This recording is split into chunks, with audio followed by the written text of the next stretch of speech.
예, 감사합니다. 우리가 계속해서 요한복음을 함께 나누고 있고, 우리가 지금 배우고 있는, 말씀을 나누고 있는 이 본문은 그 고별 담론, 예수님께서 십자가를 지시고 떠나시기 직전에 제자들에게 하셨던 고별 담화 또는 고별 담론이라고 하는 부분, 아주 중요한 부분을 우리가 함께 좀 나누고 있고, 우리 지난주에는 기억하시는지 모르겠지만 우리 16장 말씀, 오늘 24절까지의 말씀으로 예수님께서 가신 이후에, 이제 예수님께서 하늘로 승천하신 이후에 예수님 부재로 인한 몇 가지 선물을 우리에게 주시겠다. 그것이 첫 번째가 성령을 선물로 주시겠다고, 그 다음에 세상 알지 못하는 기쁨을 우리에게 주시겠다. 그리고 하나님 앞에 기도하면, 예수 그리스도의 이름으로 기도하면 곧바로 응답해 주시고 받으시겠다라는, 또 그 예배를 받으시겠다라는 그런 말씀을 우리가 지난 시간에 나누었습니다. 그런데 우리가 이제 지난 시간에 나누지 않았던 말씀 중에 하나가 뭐냐면, 우리 16장 16절에 이런 말씀이 있어요. 조금 있으면 너희가 나를 보지 못하겠고 또 조금 있으면 나를 보리라 하시니라. 예수님께서 조금 있으면 보지 못한다라는 것은 예수님의 십자가의 죽음을 말씀하시는 거고, 그다음에 또 보리라 하신 말씀은, 조금 있으면 나를 보리라 하신 말씀은 예수님의 부활을 의미한다는 것이 우리가 지금에야 이제 알겠는데, 조금 있으면 보지 못하고 조금 있으면 보리라는 이 말씀이 제자들 사이에서는 도대체 무슨 의미인가라고 질문하는 그런 내용이 등장을 해요. 우리 17절과 18절을 한번 다 같이 읽어보실까요? 우리 지난주에 읽었지만 17절과 18절 다 같이 한번 읽어보시겠습니다. 시작.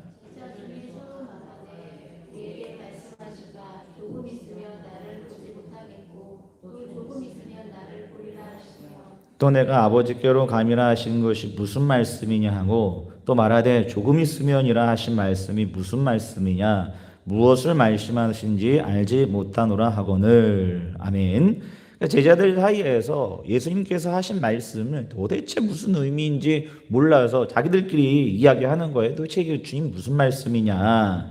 근데 사실 제자들이 오늘, 그러니까 지난주 얘기했던 조금 있으면 볼지 못하고 조금 있으면 보리라 이 말씀을만 이해 못한 게 아니라, 사실 제자들이 예수님께서 하셨던 행동들, 또 주님이 말씀하셨던 그 말씀들을 예수님 살아계셨을 때, 또 제자들이 옆에 있을 때에는 전혀 알아듣지 못하는 그런 일들이 사실 있었지요. 그리고 요한복음 기자는 예수님께서 승천하시고 떠나신 이후에야 그 말씀이 이런 의미였다는 걸 나중에서야 제자들이 알았다라고 이야기하고 있는 것을 볼 수가 있습니다. 그러면 예수님께서 하셨던 그 말씀과 또 예수님께서 하셨던 그 행동들이 이해가 되지 않는 이유가 있겠죠. 제자들이 이해를 하지 못했던 거, 제자들만 이해 못했던 것이 아니라 사실 많은 유대인들도 주님의 말씀을 도무지 이해를 못했잖아요. 그랬던 이유가 있겠죠. 오늘 두 가지만 좀 말씀을 드리려고 하는데, 첫 번째는 뭐냐면, 왜 예수님의 말씀을 이해하지 못하느냐? 육신에 사로잡혀 있기 때문이다. 이렇게 말씀을 드릴 수가 있어요.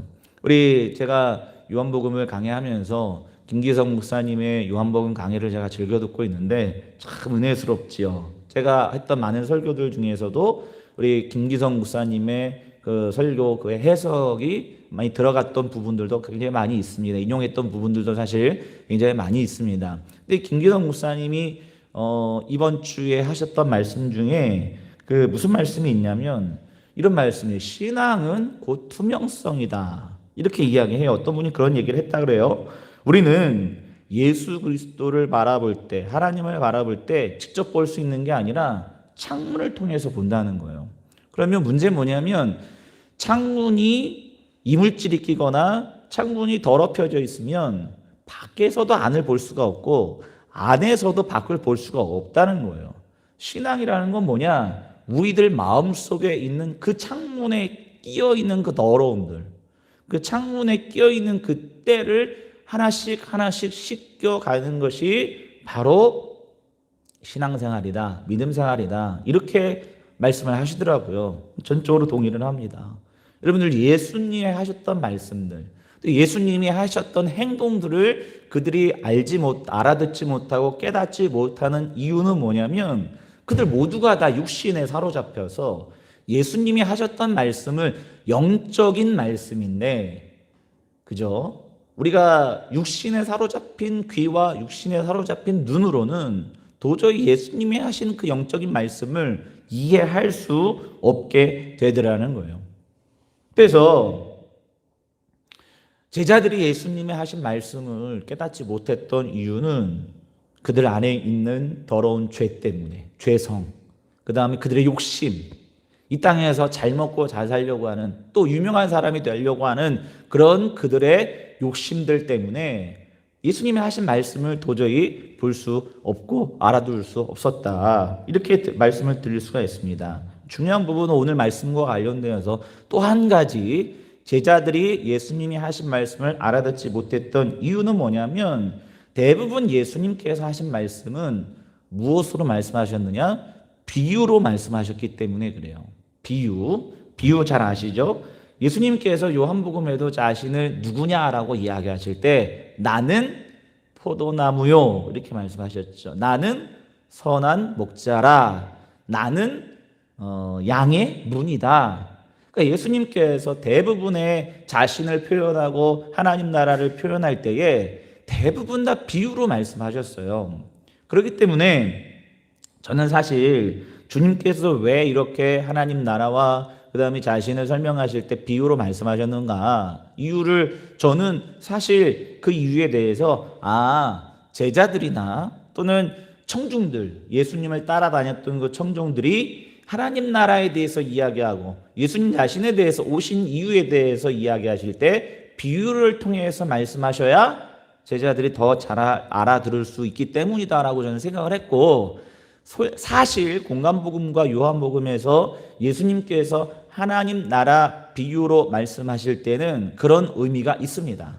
그러니까 여러분, 하나님 나라의 비유로 말씀하실 때 예수님은 대부분 예를 들어서 포도나무 비유라든지 포도원 비유라든지 그 다음에 우리 실생활에서 접할 수 있는 드라크마 비유라든지 잃어버린 아들 비유라든지 양 비유라든지 이런 비유들은 사실 2000년 전에 유대 사회에서 그들이 실생활에서 쉽게 접할 수 있는, 경험할 수 있는 그런 것들로 주님께서 비유로 말씀하셨어요. 그러니까 2000년이 흐른 지금 우리 시대에 예수님께서 그 시대에 이해하기 쉬운 언어로 말씀하신 것을 지금 우리식으로 해석하면 굉장히 곤란하겠죠. 그죠? 잘못된 해석이 되겠고 도저히 이해할 수 없는 해석이 되겠죠.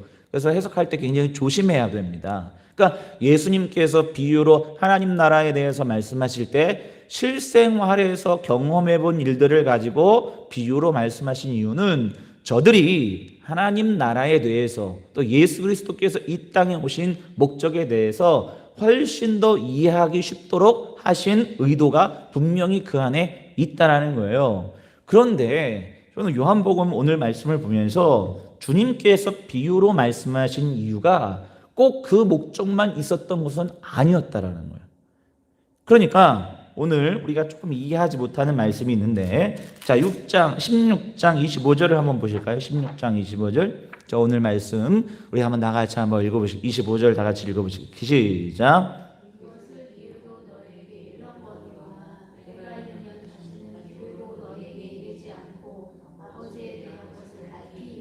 아멘. 그러니까 주님께서 비유로 말씀하셔서 너희들이 이해 못한다는 거예요. 그렇죠?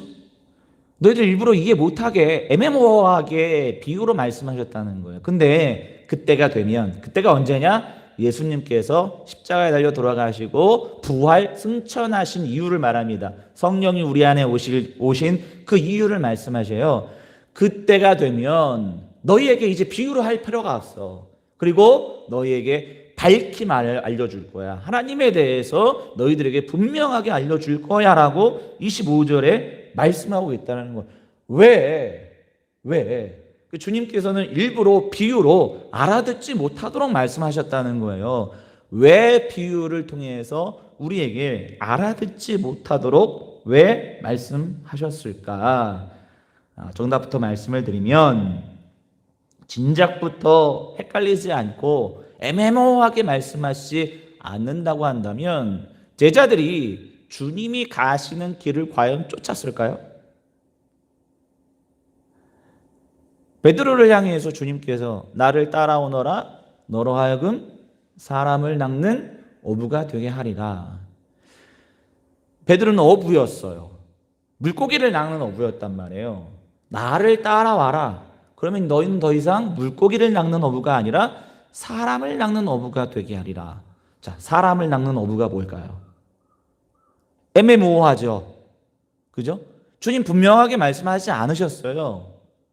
그러니까 베드로는 그 애매모호하지만 압도적인 예수님의 그 능력 앞에, 압도적인 능력이잖아요. 그 말씀 능력 앞에 베드로는 애매모호하지만 그게 무슨 길인지 모르지만 그 모든 자신의 재산을 버리고 예수님을 쫓을 수 있었다는 거예요. 만일 예수님께서 베드로를 가셔서 자, 베드로야, 나를 따라와라. 그러나 내가 가는 길은 십자가의 길이야. 사람을 낚는 사람이긴 하지만, 사람의 생명을 살리는 일이긴 하지만, 내가 가는 길은 고난이 있어. 너 나중에 십자가를 거꾸로 지어야 될 상황도 될 수 있어. 그런데 나를 따라오겠니? 라고 한다면 베드로가 과연 그렇게 분명히 말씀하셨다고 한다면 베드로가 과연 모든 것을 버려두고 네, 주님, 저는 사람 낚는 어부가 되겠습니다 하고 결단하고 주님을 쫓을 수 있었을까? 예수님께서 비유를 통해서 모호하게 드러내지 않고 말씀하신 이유는 뭐냐면 누구를 배려하기 위함이에요? 연약한, 아주 믿음이 연약한 우리들을 배려하기 위함이라는 거예요. 예를 들면 이런 거죠. 재밌는 얘기 하나 해드릴게요.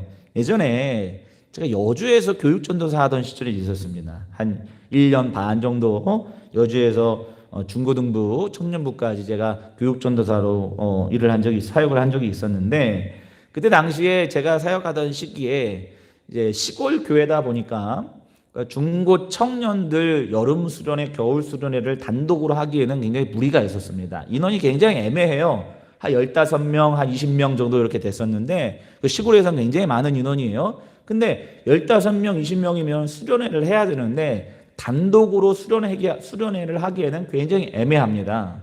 왜냐하면 장소를 대여해야 되고 그다음에 차도 대여해야 되고 그러려면 비용이 많이 들어가는데 그런 비용을 재정에선 감당할 수 없고 또 청년들이나 청소년들에게 또 비용을 부담하라고 할 수도 없고 그래서 굉장히 15명, 20명이 제일 애매한 그런 어떤 인원이거든요. 그래서 담임 목사님께서 같은 지방 안에 있는 친한 목사님들 세 교회와 같이 다 교육전도사가 있었거든요. 그래서 세 교회와 같이 연합으로 한번 진행해 봐라. 근데 그 뜻이 다 맞았어요. 그래서 그 전도사들끼리 모여서 우리가 연합으로 수련회를 개최하자. 한 50명 정도가 강원도 이제 강릉 쪽으로 해서 차를 대절하고 수련회 장소를 임대하고 해서 한 50명 정도가 수련회를 연합으로 개최한 적이 있었습니다. 근데 문제는 뭐냐면 50명 정도가 되면 딱 수련회 하기에 딱 좋거든요. 근데 문제는 뭐냐면 그 교회, 세 개 교회의 아이들끼리 다 서먹서먹한 거예요. 다 얼굴도 잘 알지 못하고 대화도 잘 못하고 과연 3박 4일 동안 그 아이들이 거기에서 하나가 되어서 하나님을 찬양하고 기도하고 은혜를 받을 수 있을까? 그게 제일 첫 번째 숙제였었어요. 그래서 우리 새 전도사님이 머리를 맞대고 어떻게 하면 이 아이들이 하루아침에 하나가 될 수 있을까? 그게 제일 큰 숙제였거든요. 그래서 제가 의견을 냈는데 무슨 의견을 냈느냐? 그때 당시만 해도 뭐가 유행이었냐면 청년들 사이에 뭐가 유행이었냐면 국토대장정 하는 게 유행이었습니다. 지금은 거의 안 하는 것 같은데 그때 당시만 해도 우리 청소년들 또 청년들 젊은 좀 청년들이 국토대장정 그러니까 배낭 하나 메고 그 다음에 걷는 거예요. 그래서 몇 킬로를 막 걸어가가지고 그 자신과의 싸움에서 이겨서 뭔가를 얻어내려고 하는 그런 국토대장정이 굉장히 유행이었길래 그것을 감안을 해서 저희가 수련회 장소를 들어가려면 큰 길가에서 한 10km 정도를 더 차를 타고 들어가야 됩니다. 그래서 이제 답사를 갔더니 그 큰 길가에서 아이들을 내려서 다 국토대장정을 하자. 10km면은 결코 짧은 거리가 아니거든요. 그러니까 아이들 걸음으로 10km 50명을 데리고 가려면 약 한 1시간 반에서 한 2시간 정도를 가야 돼요. 그 2시간 반 정도 걸렸거든요. 아이들 다 데리고. 근데 2시간 반 정도 아이들을 데리고 가는데 그 태양볕에서 한여름에 그 더운 날씨에 애들 데리고 가는 거 결코 쉬운 일은 아니었었어요. 근데 그렇게 되면 서로 땀을 흘리면서 서로 도와주고 그다음에 밀어주고 당겨주고 하면서 그 고된 시간을 거치면 아이들이 서로 하나가 될 수 있지 않을까? 그 의견에 우리 전도사님들이 다 동참을 해주셨어요. 오케이. 그러면 우리가 첫날 도착하자마자 애들한테 거기서부터 10km를 걷는 걸로 그렇게 하자. 이렇게 이야기를 했습니다. 문제는 뭐냐면 그 이야기를 아이들에게 했을 때 과연 수련회에 참가할 아이들이 있을까? 그게 또 문제인 거예요. 그래서 비밀로 하자. 비밀로 하자.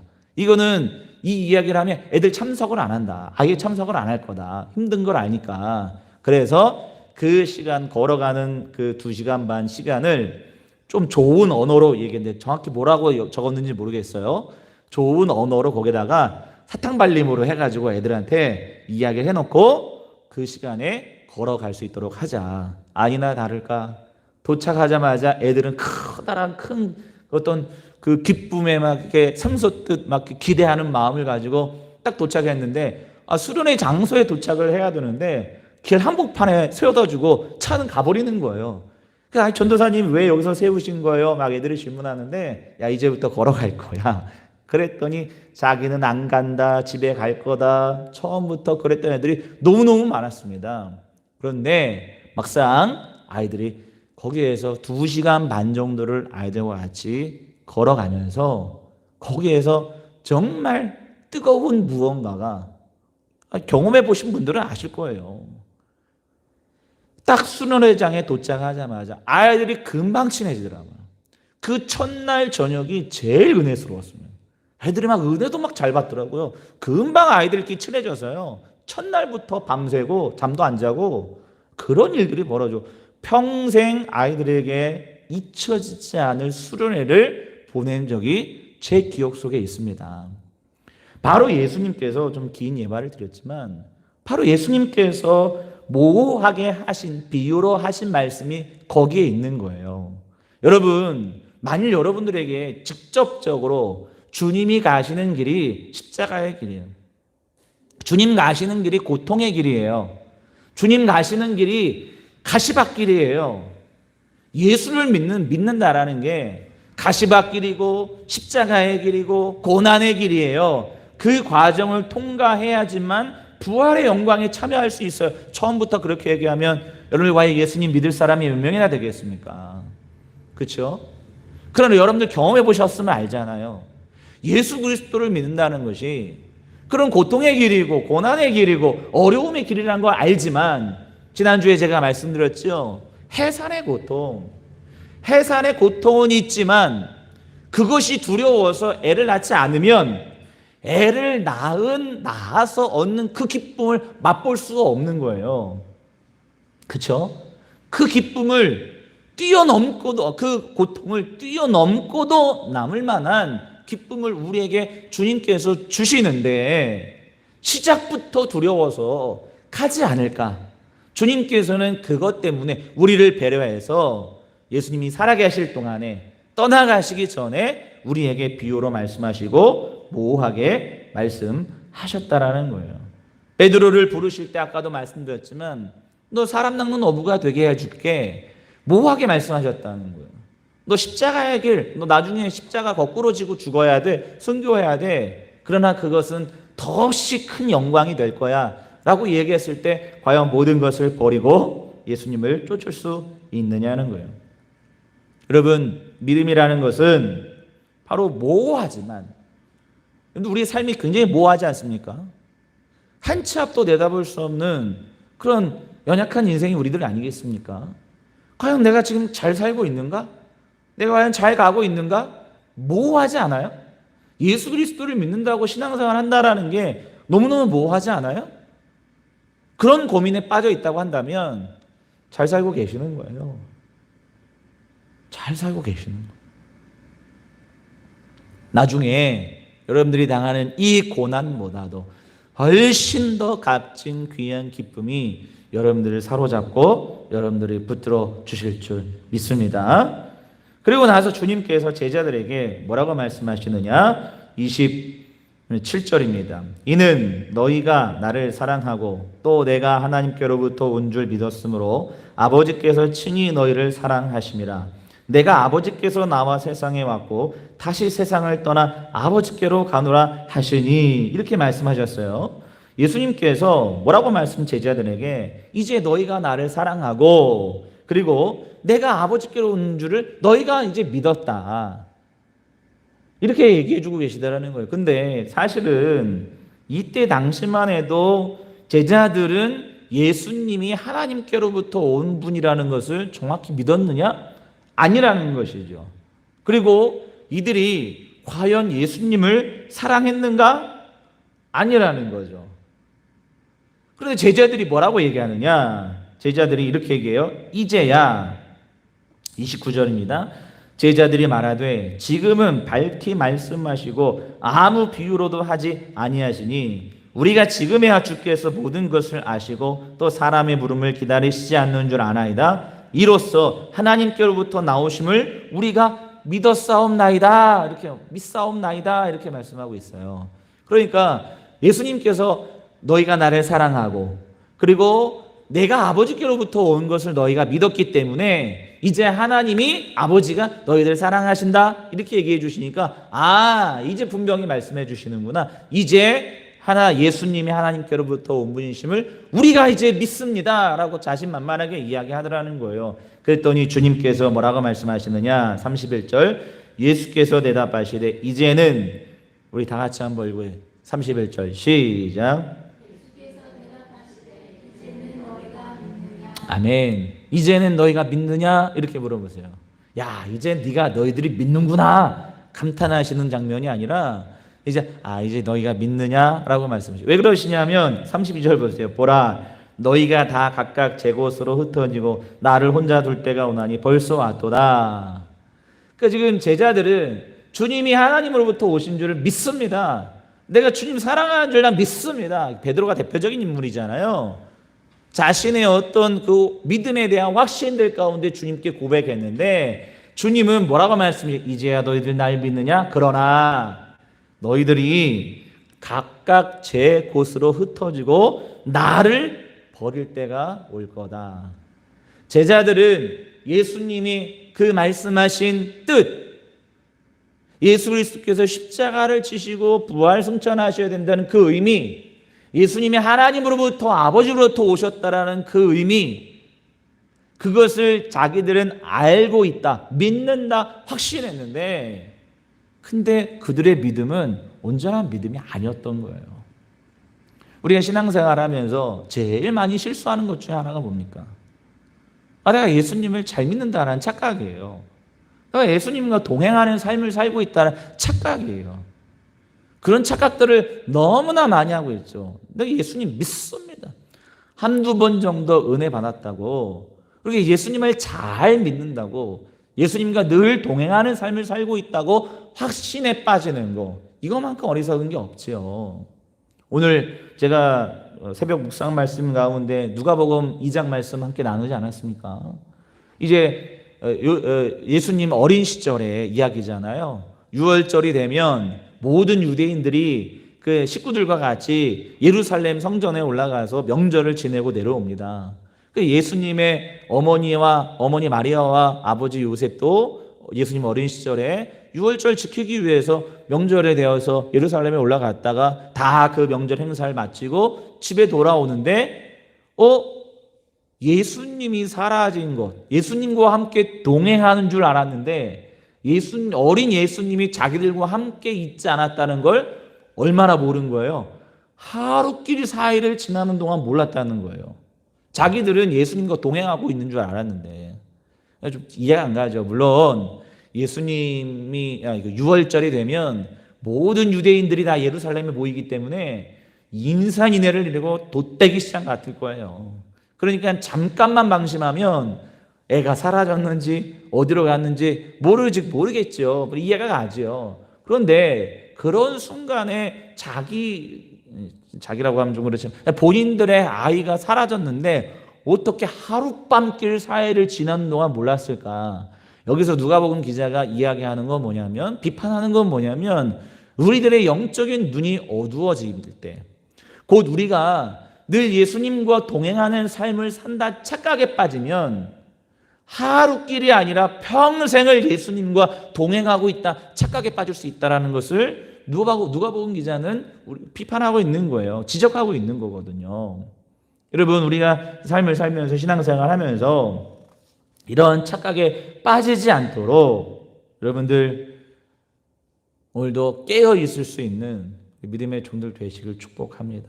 제자들은 자기들이 예수님이 의미하신 바가 무엇인지, 말씀하신 바가 무엇인지 이제서야 주님 믿습니다 착각에 빠지고 있었다는 거예요. 정작 고난의 길이 왔을 때에 예수님을 부인하고 예수님을 버리고 도망갈 수밖에 없었던 연약한 자들. 그런데 오늘 사실 그 얘기를 하려고 하는 게 아니라, 중요한 것은 예수님께서 그런 연약한 제자들을 어떻게 보고 계시냐가 중요한 거예요. 자, 우리 아까 읽었던 말씀이잖아요. 27절, 이는 너희가 나를 사랑하고 또 내가 하나님께로부터 온 줄을 알았으므로. 자, 이때 예수님께서 제자들을 향해서 이제 너희들이 날 사랑한다, 이제 내가 아버지께로 온 줄 너희들 믿는다 라고 인정해 주시고 있잖아요. 이때까지 지금 제자들은 얼마나 어리석고 주님이 의도하신 바가 무엇인지 잘 모르고 있는 상태였잖아요. 그런데 예수님께서는 그런 연약한 믿음을 잇는 그 제자들을 향해서 너희가 나를 사랑한다라고 얘기해 주시는 거예요. 인정해 주시더라는 거예요. 너희가 내가 아버지께로 온 줄을 나는 알고 있어, 너들 믿는구나 라고 인정해 주시더라는 거예요. 31절도 예수께서 대답하시는데 이제는 너희가 믿느냐라고 물으시는 이 물음에는 안타까운 마음과 제자들을 인정해 주는 마음이 동시에 들어있는 거예요. 아직은 연약하지만, 그래서 자기들이 예수님을 잘 믿고 따른다고 착각에 빠져있는 제자들이지만, 조금 있으면 주님을 부인하고 떠날 제자들이지만, 너희들 나를 믿는구나 라고 주님께서 인정해 주시더라는 거예요. 여러분, 교회가 해야 될 일이 무엇입니까? 어떤 분은 제가 이렇게 대화를 하고 하는 중에 너무 많은 자책을 들은 기억이 나요. 나는 왜 저렇게 살지 못할까요? 목사님, 저는 왜 이렇게 믿음이 연약할까요? 왜 이렇게 나는 믿음이 부족할까요? 나 왜 저렇게 살지 못하죠? 예수님 믿는 게 만들까요? 자책감에 빠지는 분들이 너무 많아요. 여러분, 지금 여러분들의 믿음이 제자들처럼 부족하고 연약하다는 건 당연한 거 아니겠습니까? 지금 당연한 거 아니에요? 어떻게 여러분이 신앙생활 한 지 얼마 되지도 않으셨는데, 물론 오래 하신 분들도 계시지만, 여러분들이 어떻게 하루아침에 사도 바울과 같은 믿음의 사람이 될 수 있습니까? 성 어거스틴 같은 사람, 그 믿음의 사람, 성자, 세인트라고 불릴 수 있겠습니까? 많은 시간을 요구하는 거 아니겠습니까?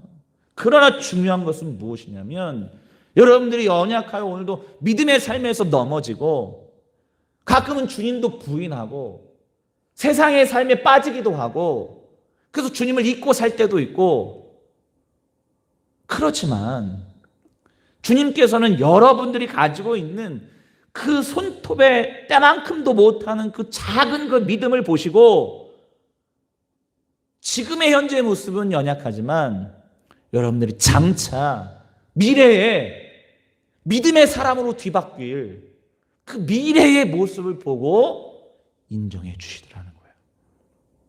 교회가 해야 될 역할이 이런 역할 아니겠습니까? 다 부족하죠. 연약하죠. 그러나 미래 가능성을 보시는 거예요.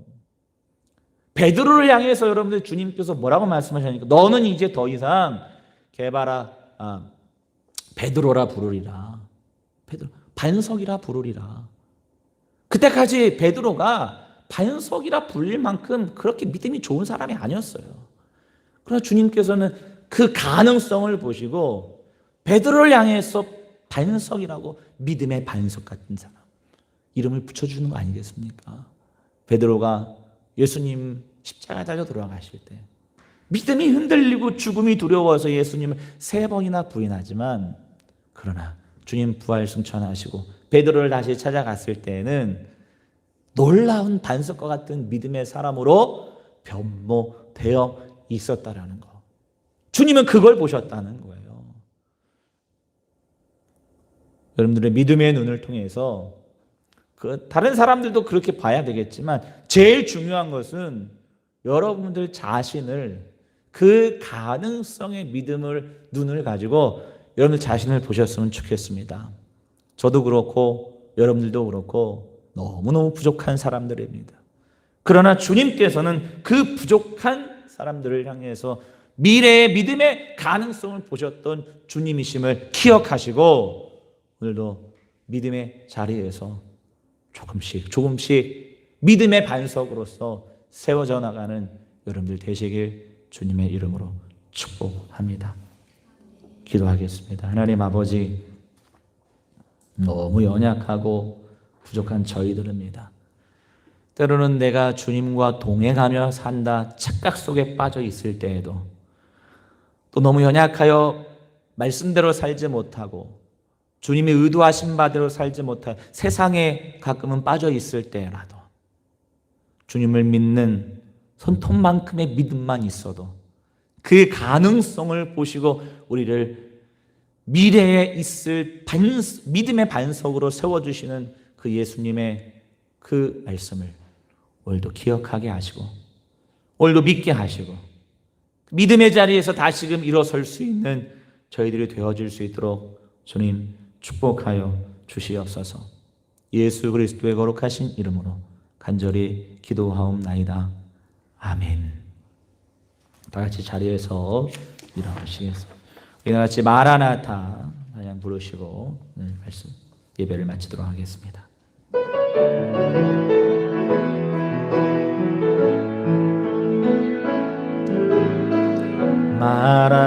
마라나타 주 예수여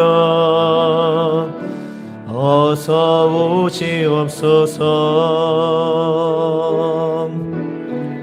땅의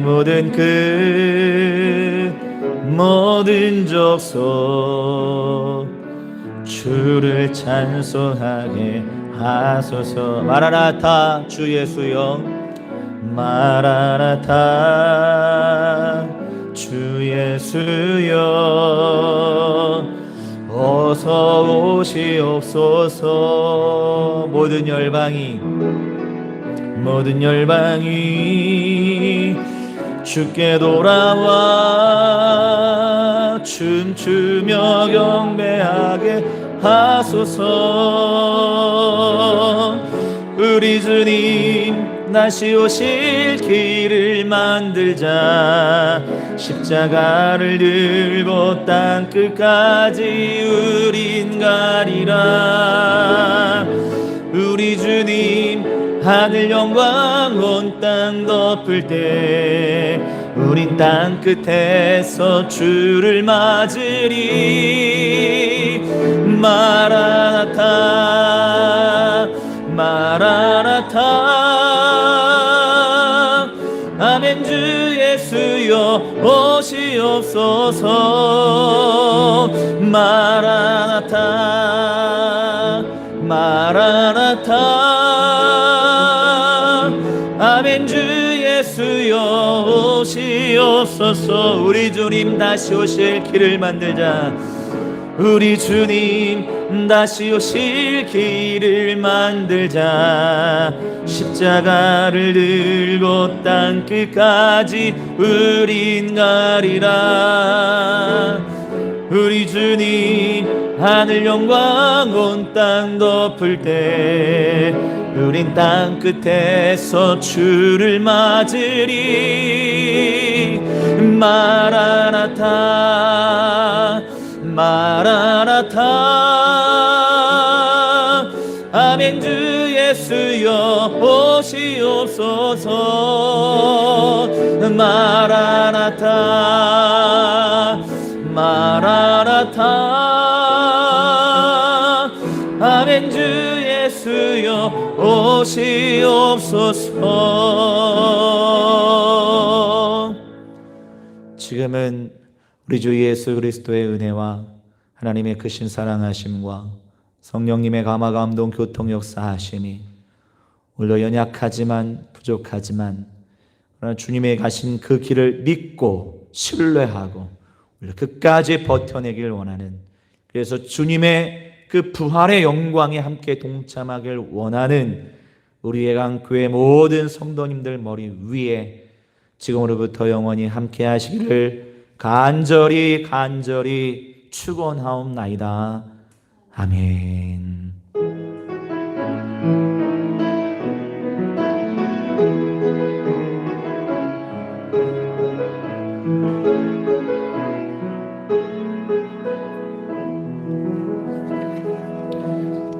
예배를 잘 마쳤습니다. 일주일 동안도 우리 승리하시길 바랍니다. 감사합니다.